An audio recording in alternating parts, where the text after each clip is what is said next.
Hey everyone, welcome back to another episode of Talkin Tuong, the weekly quarantine show. The show where me, Tuong, gets to talk to my friends near and far to talk about the movies that matter, the shows that matter, the pop culture news that matters, and that's it. Fuck everything else. We don't care about that stuff. We're here to talk about fun stuff because you know what? The world's a little bit dark. I don't know if you know this. So we're here to make, everyone smile a little bit by bringing in movies that we like. I'm not sure if this movie will make you smile. We'll see. Maybe I'm getting ahead of myself. But my guest for today, first time pod cavern, what do you call it? Guest, I guess, is entering today. We have Nicolas Cage's number one fan, Katy Warren. Oh no, I don't know if I want that to be my legacy, but hello, thank you for having me. This is your legacy now. I hear you were the first and last to sign up for Nicolas Cage's fan club. Yeah, well, the trouble with starting a fan club for something that nobody is sure whether they like, you can't really get people to commit, so it's more of a solo club. Right. But and you spent a lot of money on the club. I heard, like you did laminated tags and everything, but nobody would merch. Know anybody looking for a bedazzled Nick Cage jean jacket? Oh, I'm also looking for one of those as of this moment. We can both have them. Well, amazing. Katy, thank you for taking time off the club for an hour to speak with me today. Oh, well, thank you for having me. Anything I can do to get that message out there. Of course. Well, Katy, some people don't know who you are. I mean, they might have heard a little bit about your club, but you're more than just a club. You're a person. You do things. So can you tell people who you are and what you've been doing to keep yourself happy during the pandemic? Yeah, certainly. So my name is Katy and my pronouns are she, her. I am currently a student of process quality engineering. Usually, like in the before times, I was a roller derby athlete and performer of improv. Neither of those are happening at the exact moment. Yeah. But something that I've been doing during the pandemic, which is actually, I guess, related to the theme of this podcast, is I got everyone... I haven't seen very many movies, so I got all of my friends to send me the movies, telling me I simply must watch. Mm-hmm. And I made a big list of them in my journal, and I've been watching the movies and reviewing them. You have been watching them, then? I've only done like 14 of them so far. That's a lot of movies, Katy. Well, I started in like March, so it's not that many movies. Okay, fair. It's a fair amount. If you, what? It's been 6 months or so. So I'm not gonna math it out right now because then people will know how bad I am at math. But that's a couple movies a month. Yeah, it's 2-ish a month, and certainly it's been. I think the best part is when somebody recommended me a movie and I love it. And I get to just write this fun review being like, great movie, my friends are brilliant. And the worst parts have been when people recommended movies that I personally believe to be trash garbage. And then I have to write this review being like, got bad taste. Regards, Kate. Right. Yeah. Okay, so can you say the best movie you watched during quarantine and the worst one? Ooh. I can tell you what the worst one is. It's the SpongeBob SquarePants movie. Isn't there multiple ones? So is that the one where they go 3D? It was the original one where like there's David Hasselhoff. Oh, I don't think I've seen that. You shouldn't. Okay, yeah, all right. Ooh, I've seen a couple of good ones. I got to watch the movie Clue, which was very fun. Oh yes, that is a good movie. And actually, my favorite one that I've seen is Paddington 2. Oh, so good. Isn't it great? I keep telling people to watch Paddington and they're like, that's a kid's movie. Pfft, how good could it possibly be? Paddington and Paddington 2 are amazing. And I was because I loved Paddington 1. So I was very skeptical of Paddington 2 because like a kid's sequel is hardly ever good. It often is like, we could make more money from the children. But yeah, I love it. I think that it's like heartwarming and sweet and very cute. Excellent all around. Good like marmalade. That tragically is not the movie I picked for today, though. Yeah, we picked something else, but hey, we'll get to that. But let's get into the news of the week. Katy, I pull news articles straight from IGN.com. I just rip their headlines and we can just chat about it. Now, I will say this week has been kind of a dry week. I was kind of really pulling strings to try to come up with some stories here. And I guess we can start with this. Did you watch the Emmys at all? Um, I've seen sort of a compilation clip of Dan Levy watching everyone he loves receiving Emmys, but other That's than that, no. That's more than I watched. I kind of watched like the highlights on Twitter and stuff like that. I guess like the notable winners is, Schitt's Creek is kind of Yeah. the big thing. Did you watch that show at all? Yeah, so I haven't seen all of it, but the bips and bobs that I have seen have been absolute delights. And I also just like am such a Eugene Levy fan that I'm like, you could put him anywhere and probably I will come have a good time. You know what I mean? Yeah, he has So, definitely top five eyebrow material. exactly. Yeah, Like he's it. really, I think the largest eyebrows known to television. Yeah, I'm trying to think who has larger eyebrows. Like, do you think his eyebrows are bigger than Tom Selleck's mustache? I think if you had to cut the mustache in half to make it two eyebrows, yes. But Wouldn't each that be something? each eyebrow is probably not individually a mustache. Right. I've never seen Tom Selleck and Eugene Levy in the same room before, so maybe we're on to something. Yeah, it could be one disguise that he's just reusing. Yeah, reusing over and over. All right, all right. Well, that's kind of the big thing. There's a bunch of Emmy winners and stuff like that, but it seems like Schitt's Creek really kind of swept the entire thing. They won Best Actor, Best Lead Actor, Best Supporting Actor, in comedy series, bunch of different stuff. I mean, Watchmen also won. Did you ever watch Watchmen? I haven't because it seems scary and like it might be bloody. It can be, I guess. Yeah, it's very very good. But I wonder how it would be if have you ever read the comic before, the graphic novel? Yes, I think I've read. Oh, this is an ongoing issue with me, similar to why I have the movie list. I think I've read three-quarters of that book. It's long. It's Yeah, good. and I think I had it out from the library and just didn't get through it in the 2 weeks. Well, your time is now. You can take it out from the library again, probably if libraries are still a thing. Yes, libraries are open. I guess Oh, unless okay. they've closed again. Oh God, hopefully not. Hopefully not. Well, I definitely recommend Watchmen. I think it's one of the best shows of this year for sure. I mean, I guess the Emmys also agreed with me, so. And Succession, I hear, is also really good, but I didn't actually watch it. So, It's very nice though to see winning so many awards mhm. because I think that every year or so, and especially whenever we have an election, people who want Canada to save money are like, get rid of CBC. That's our biggest Right. expense. Like it seems to happen over and over. And I'm a big believer in the CBC. I think that they're doing great work, and I like the idea of having sort of like a documented fact where I can be Right. like, no, CBC is creating important, relevant media and making money for Canada by getting people to come make the media here, right? So I'm Yeah. happy with that result. Me too. Me too. It's very heartwarming to see this Canadian show just sweep this big award thing, even if it was online and stuff. Did you see any of the like I again I didn't watch the show, but they apparently got people in like hazmat suits to wait outside every nominee's door, and if you lost, they would just walk away. What? Yeah, so they have people at windows, like it'd be like a glass window, be like, "Hey, we're here. If you win, we're gonna give you the award." And if you didn't, like once they announce it, they would just walk away with an Emmy. What? I That would require so many fake Emmys in so I many know. cities.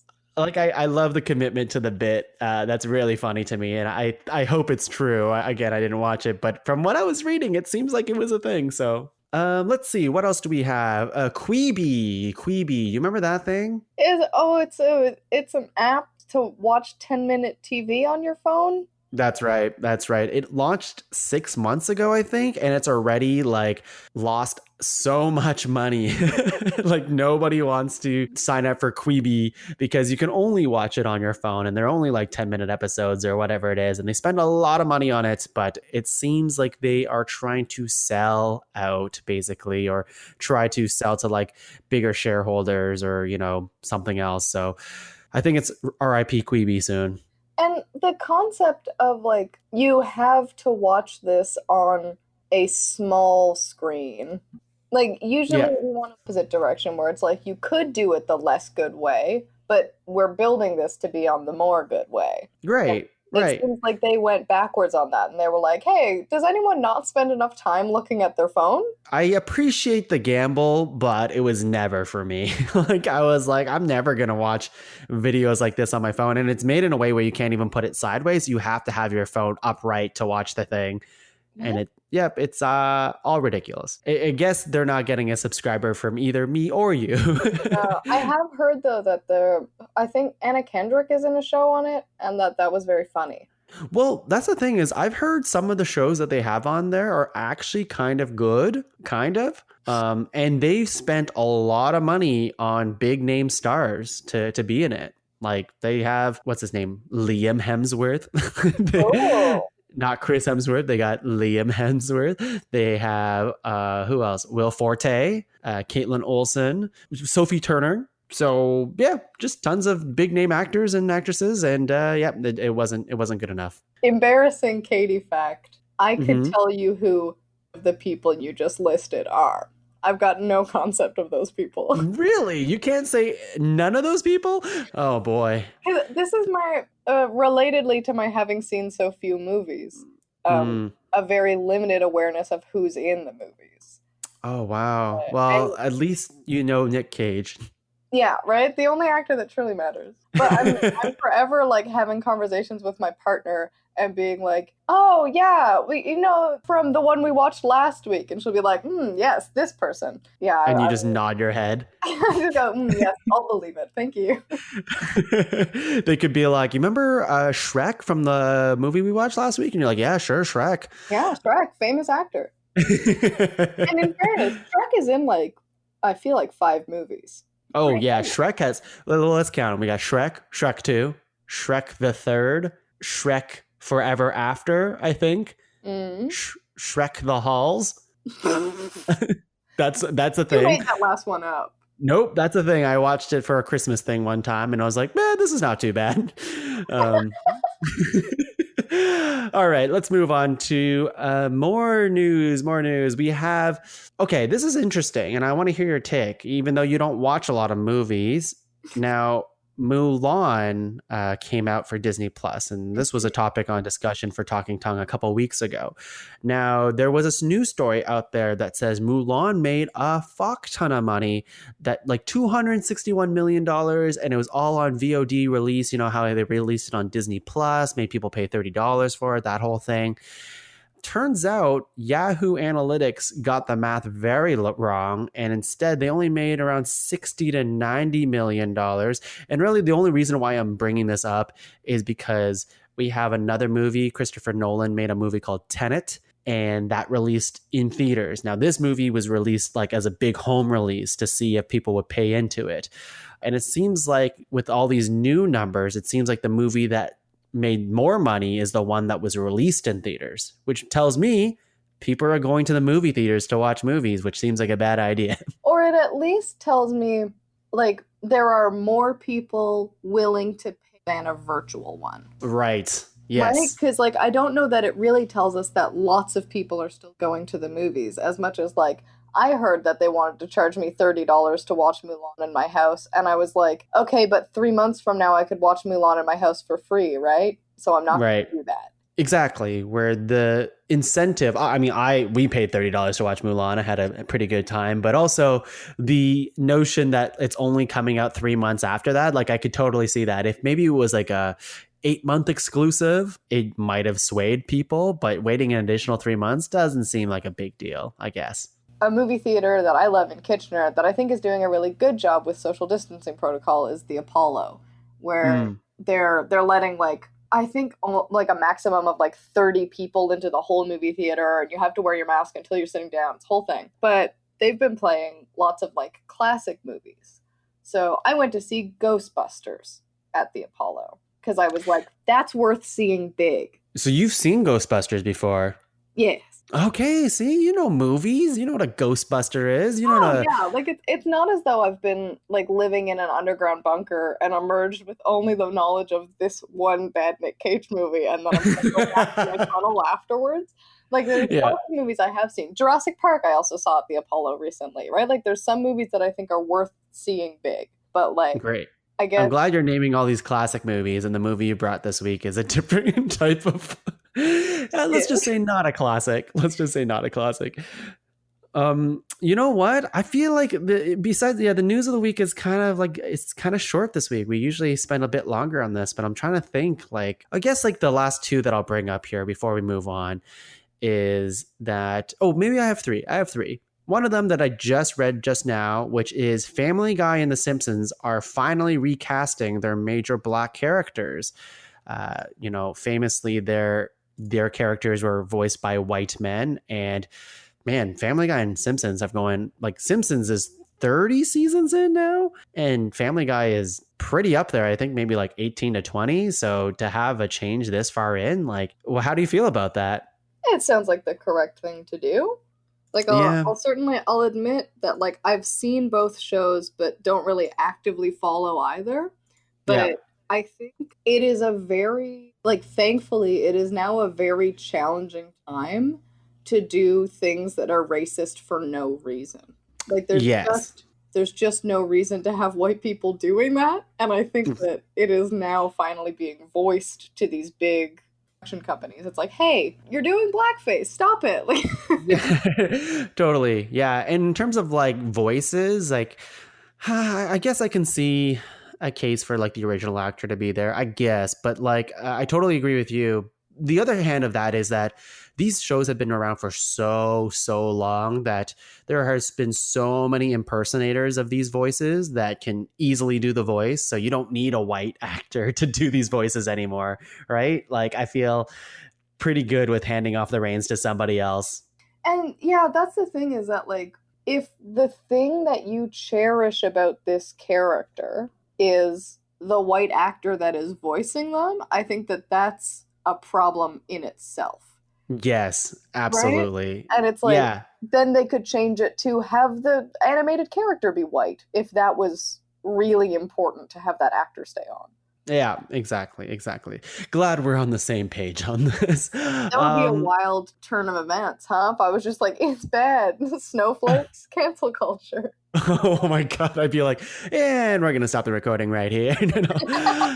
No. The thing that I want to like, Amazon had this huge like event yesterday, and they announced a bunch of different stuff. Everyone has their feelings about Amazon. I'm kind of like, oh my god, like they're getting way too big and they're dipping their toes into a bunch of stuff that you wouldn't expect Amazon to be putting their toes in. And maybe they're kind of too big for one corporation, I think.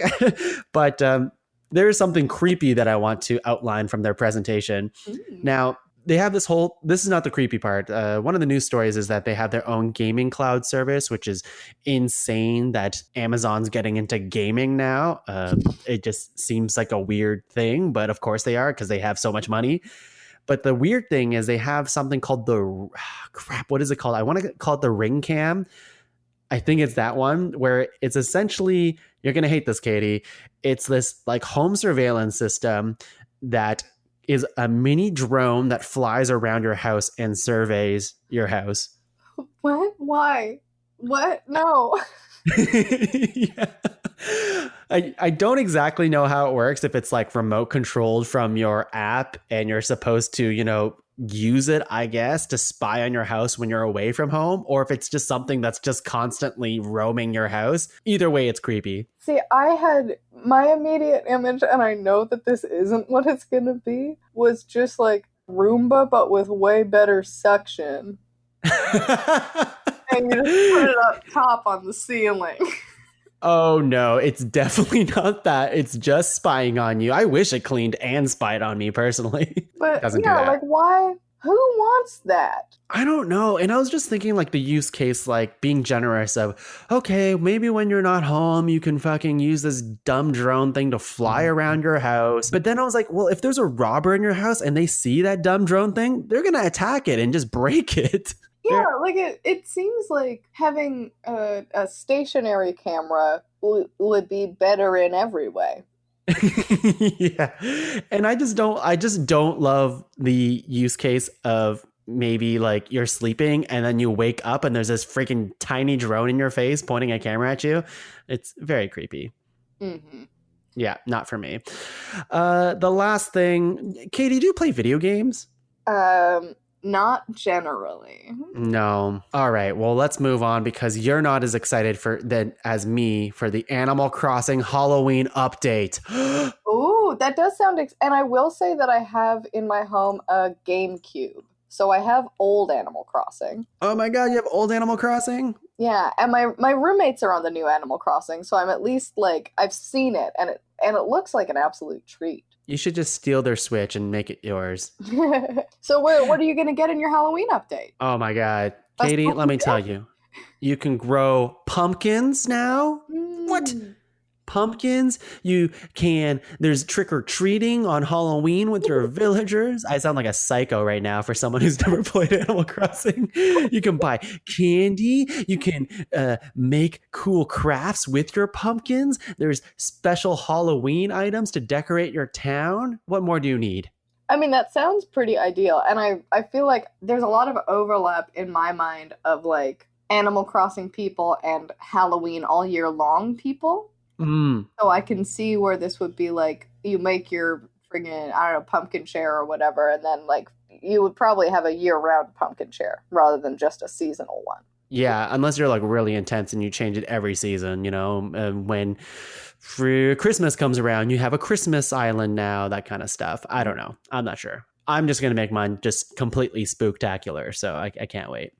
That sounds perfect. Well, thank you for humoring me for my Animal Crossing. But Katie, we're not here to talk about Animal Crossing. We're here to talk about the movie that you chose for the week. Can you say what it is and why you chose it? So, the movie that I chose is Knowing. Okay, why are you showing me this? It's a list of dates. Every major global disaster for the last 50 years in perfect sequence. From a piece of paper that's been buried in the ground for 5 decades. The next number on the chain predicts that tomorrow, 81 people are going to die in some kind of tragedy. Which is a movie that I had not seen since probably the year 2012. And the reason that I chose it is that, okay, so in high school, I participated in a improv tournament called the Canadian Improv Games. And a fundraiser for that is that they do every night is called What's in the Box. And it's basically all the volunteers put whatever stuff they don't want anymore in this box and people buy tickets.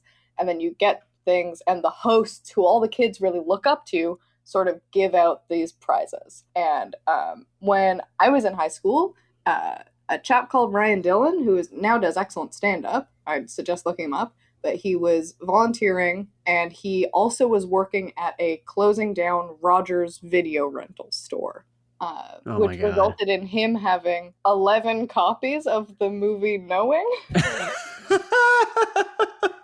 Wait. Did he have any other videos from Rogers or was he just gifted Knowing and that's it? So I think he had other movies like for himself, but basically as they were like shutting down the store, one of the only things that was left was this stack of Knowings. So he put all 11 of them in a single What's in the Box. Holy shit. And then my dear friend Simon won. So everyone on a copy of Knowing was like sort of that prize. And it became this like meme amongst my high school friends.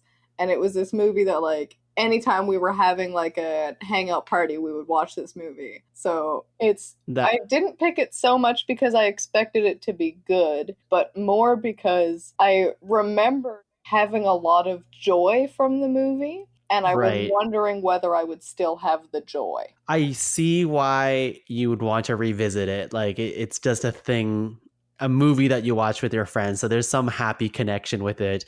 But several years later, now much older adult than you were back then.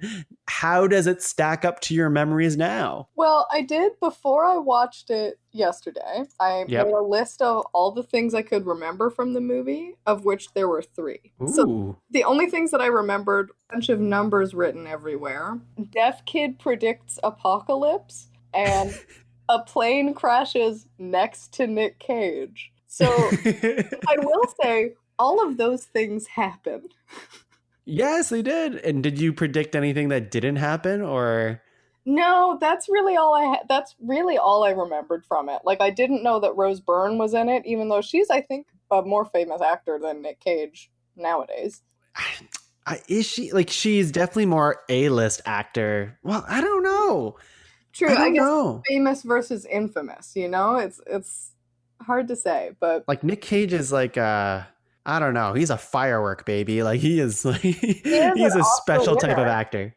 He's an Oscar winner, yeah. Like and Rose Byrne is a fantastic actress. I love watching her do stuff. But in this Mhm. movie, she has some really bad acting moments. But I can't blame her. It's Yeah, early on, Rose Byrne. as I was watching it, at several moments I was like, "Oh no, I'm so sorry I made Tongue watch this movie." That's okay. I was like watching it while I was working because I was like, I don't know how I'm going to feel watching this movie. Although I absorbed it all. So here we go. This movie's about a teacher chances upon an encrypted code in a time capsule that makes him believe he can alter the chain of events that are about to unfold. That's the general log line of this movie.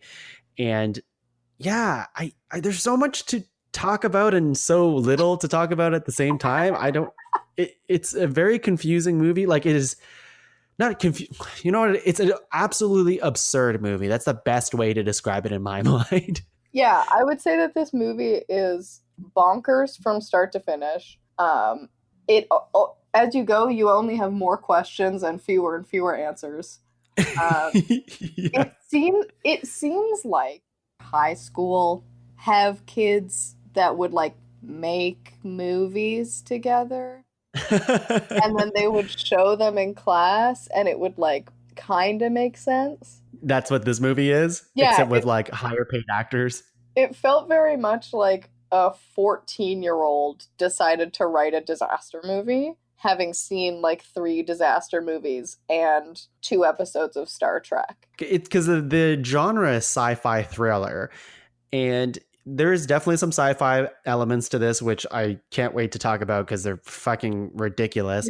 And the thriller moments, I guess, like I was never exactly thrilled, but maybe to the fault of this movie, or maybe it's a good thing. I'm not sure, but they take things way too seriously in this movie. And the one thing that I found really surprising about this movie was the way that the special effects are done at any of those, I guess, thriller moments. Where, as I mentioned before, a plane crashes right next to Nick Cage. Like, it almost looks too realistic, but also not realistic enough at the same time. Mm-hmm. Mm-hmm. With, Yeah, I like, don't know. I feel like they just discovered CGI fire in this movie because there's a lot of CGI fire yeah, they're like, and they put it can't on wait to show everything. it off. Ugh. But yeah, it's certainly a lot of confusing choices were made artistic. And like there were like certainly scenes and being like, "Oh yes, that is scary." If you're like 15 and hanging out with your friends. Yeah, which part do you think is scary Um or well maybe scary for a 15-year-old? the aforementioned plane crash, the subway car coming off the tracks Yeah, I guess so. and You know just what? like I should give sliding it some through a credit. crowd of people. I think that I found it scary because I'm from Newfoundland and we don't have trains. So Hmm. never been on a train. Oh, So yeah. Hmm. it sort of put this image in my head of like trains could fall over at any moment. Maybe not like that. Like in this movie, it's quite extreme how people go out from this train. Man, I guess it does get bloody too because you see like first person view of this train smashing into people. Yeah, it definitely was like there was a couple of scenes that I was like, yuck. Why? Going back to that plane crash scene, and Mhm. we're full spoiling this movie for people, just so you know. I mean, I guess we already I'm did. working on the assumption that if we spoil it enough, we can prevent anyone else from watching it. Yeah. Because they'll say, Like, yeah, I okay. know what happens.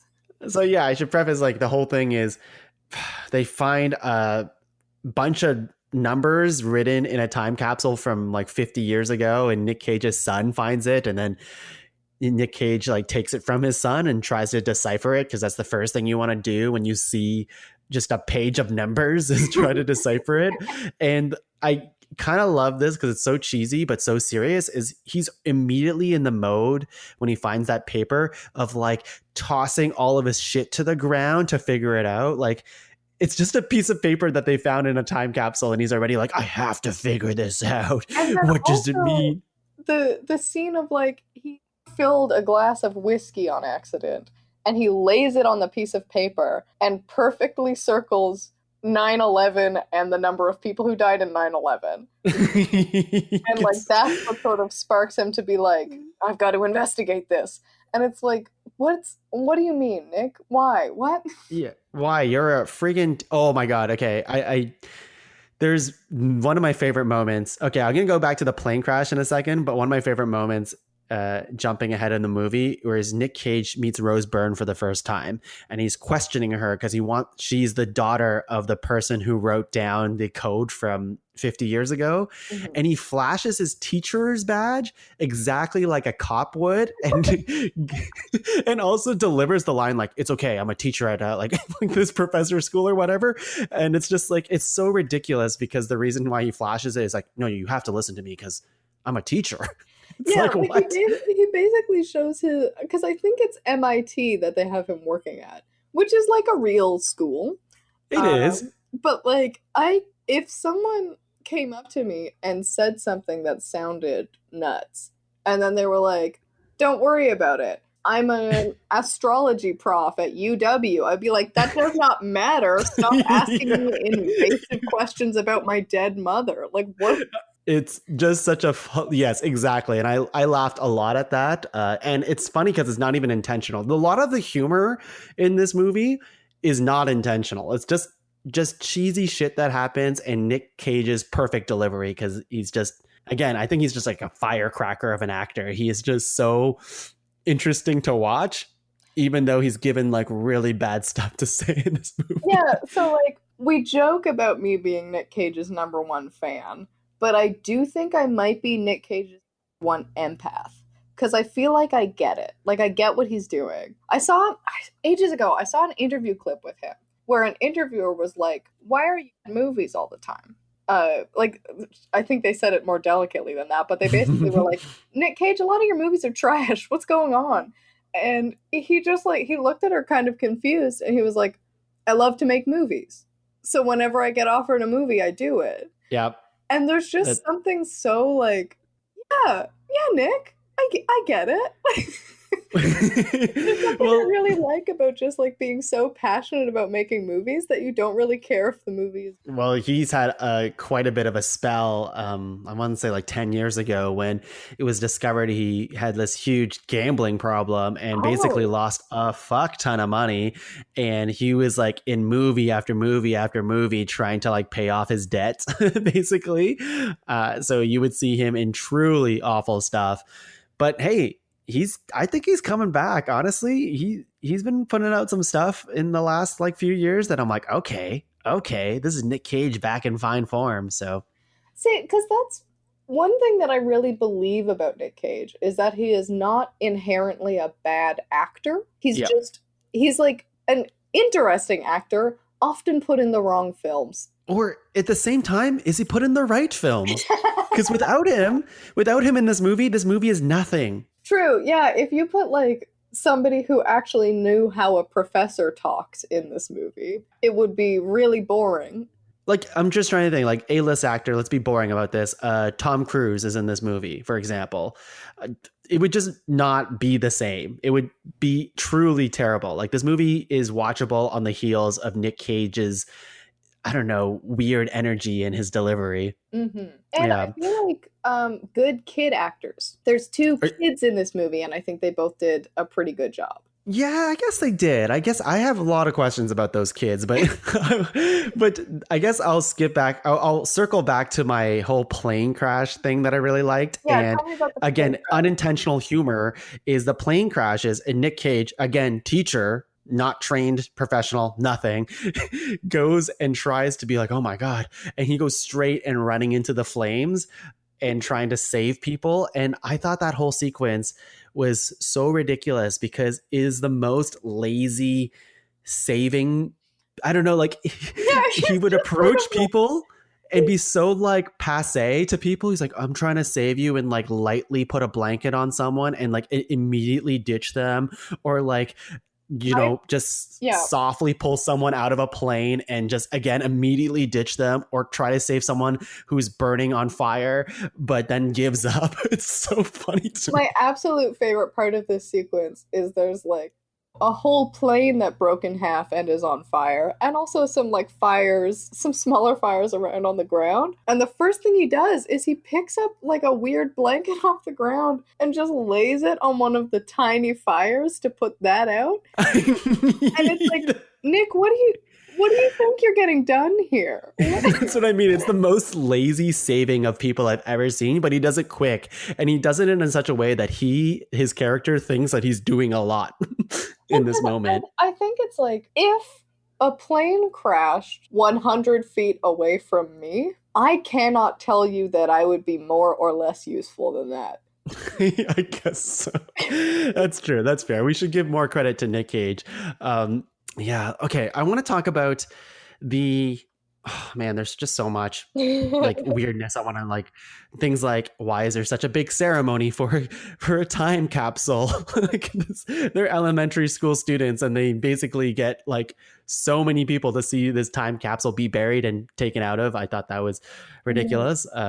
But the thing that, okay, I think we should talk about the aliens in this movie. Yes, I did some quick notes while I was watching the movie, and I don't know if you watch Umbrella Academy, I did, yeah. but the first time the aliens show up, I was just sort of like, the Swedes? Like Yeah, they seem totally. like really just a generic like blonde white guy In wearing all leather black. jackets. Yep.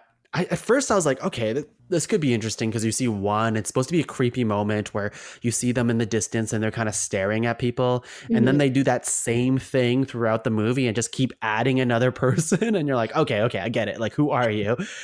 And then you start figuring out who they are, sort of. Again, more questions rather than answers.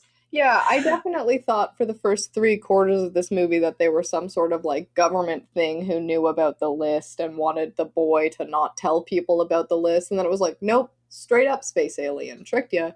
Yeah.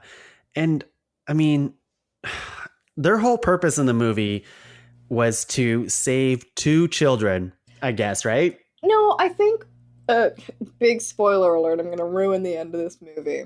But like at the end of it, a bunch of spaceships go.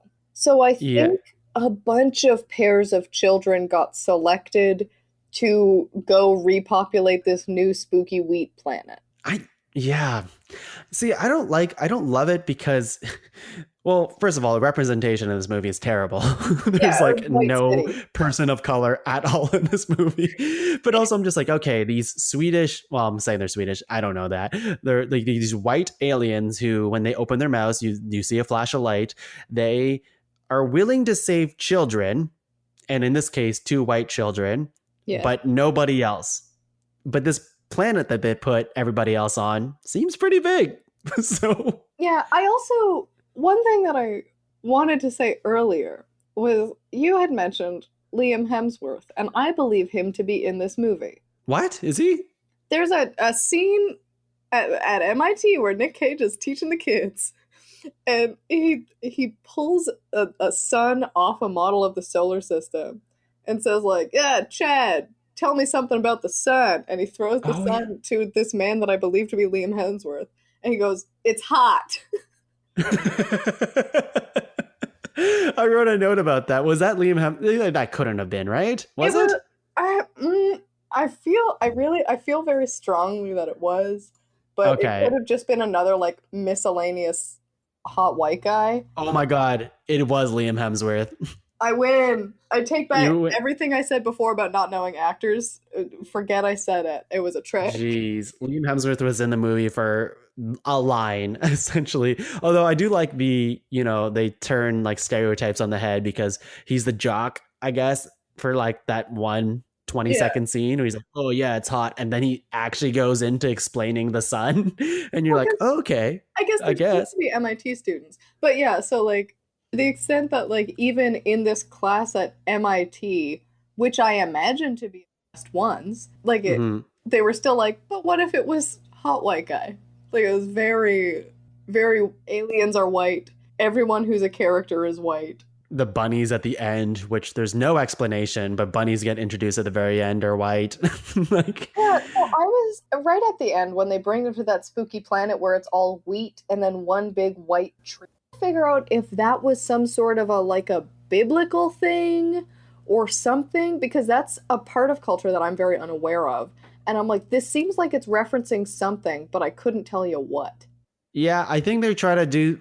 There's definitely some imagery or metaphor they're going for, but the fault of the movie is they did not set it up before showing it to you because they were trying to juggle all this other stuff that basically meant nothing, well, i.e., those black rocks that they gave to people. What was that? The aliens go around just handing out these smooth black beach rocks to people, and then like whenever you find rocks, you know the aliens were there. But it's not like the planet they bring them to is made of the rocks. Yeah, it makes no sense. And then later they discover another place that has even more rocks. And at the very end of the movie, when Nick Cage is like, son, go with them. It's fine. I'll be okay. Even though he's not.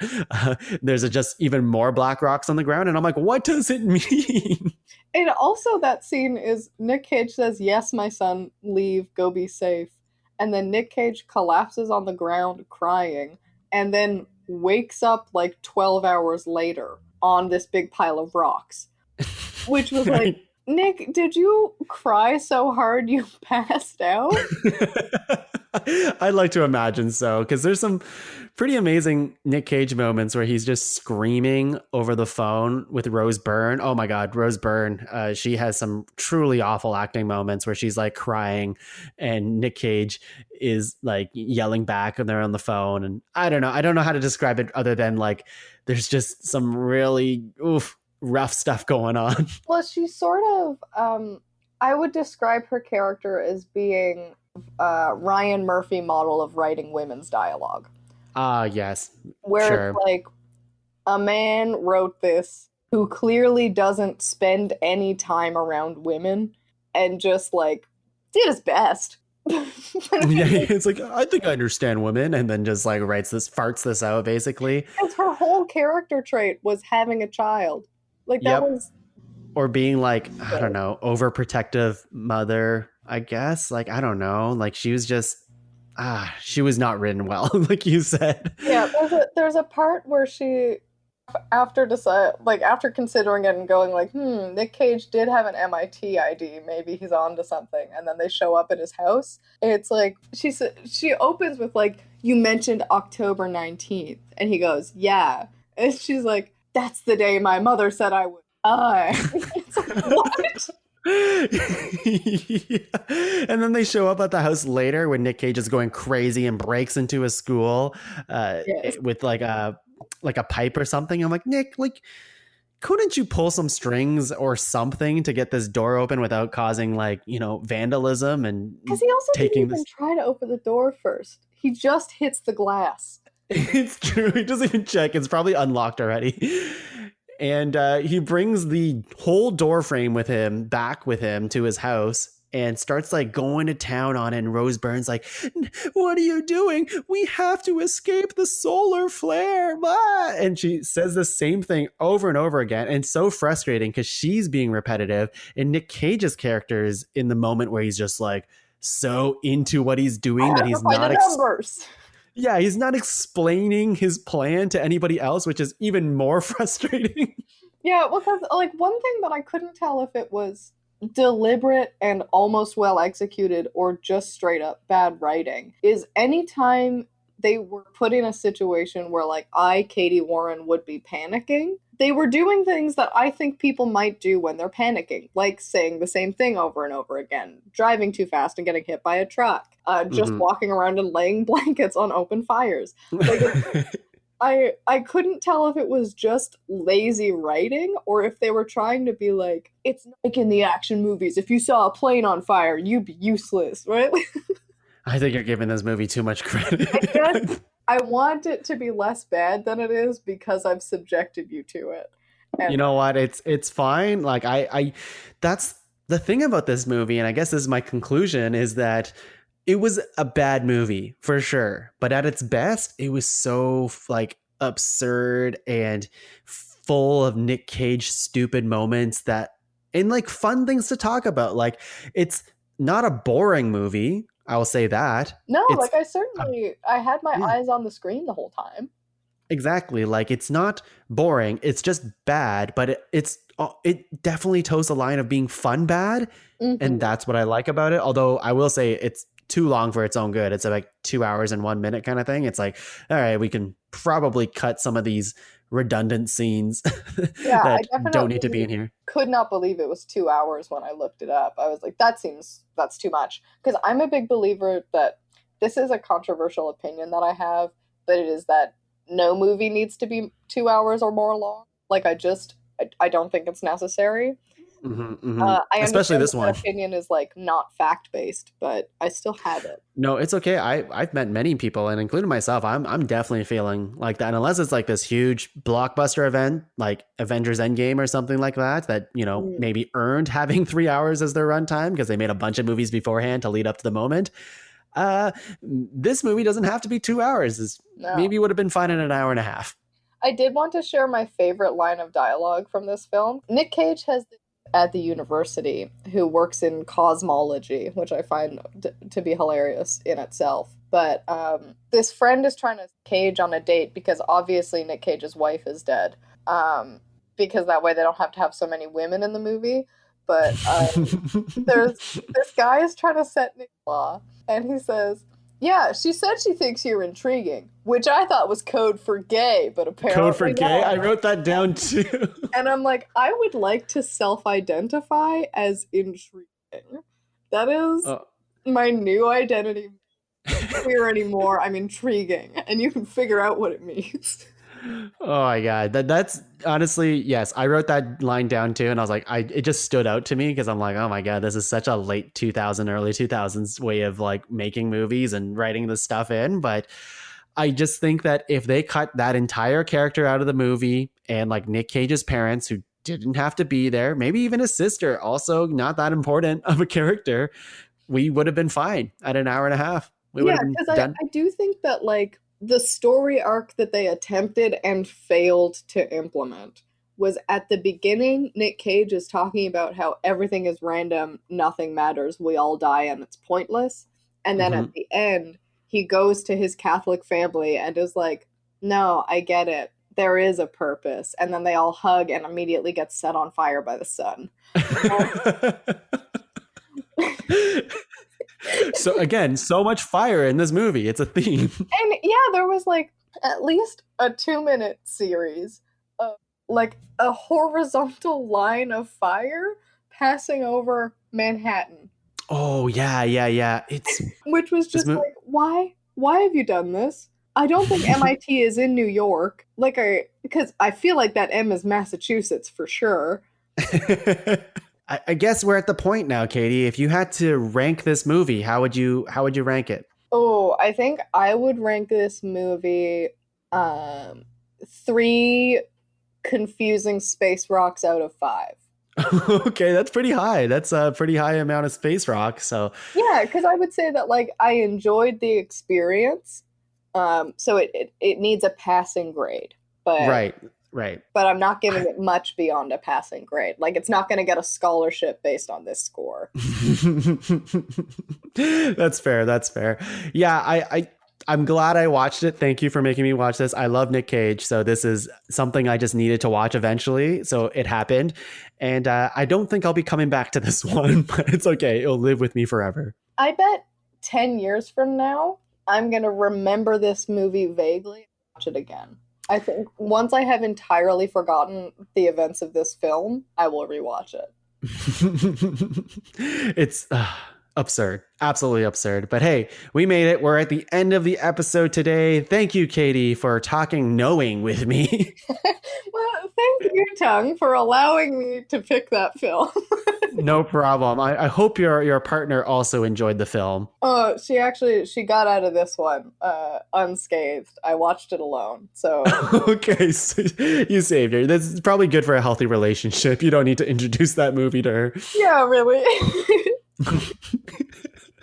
Maybe down the road, maybe in a couple years, you can reintroduce this movie.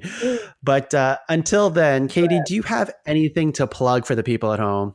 Oh, well, outside of these exceptional, unusual times, I'm usually a performer at the Making Box in Guelph, but we are still doing like online classes and stuff. So if you wanted to do an improv class taught by me, themakingbox.ca would be where you would head to have that happen. Amazing. Makingbox.ca. Katy and I both perform and teach there. Check it out and join the Nicolas Cage fan club if you can. Katy really has to get rid of some of this merch. I want to make a jean jacket with Nick Cage on it so bad. If anyone would purchase that, please reach out.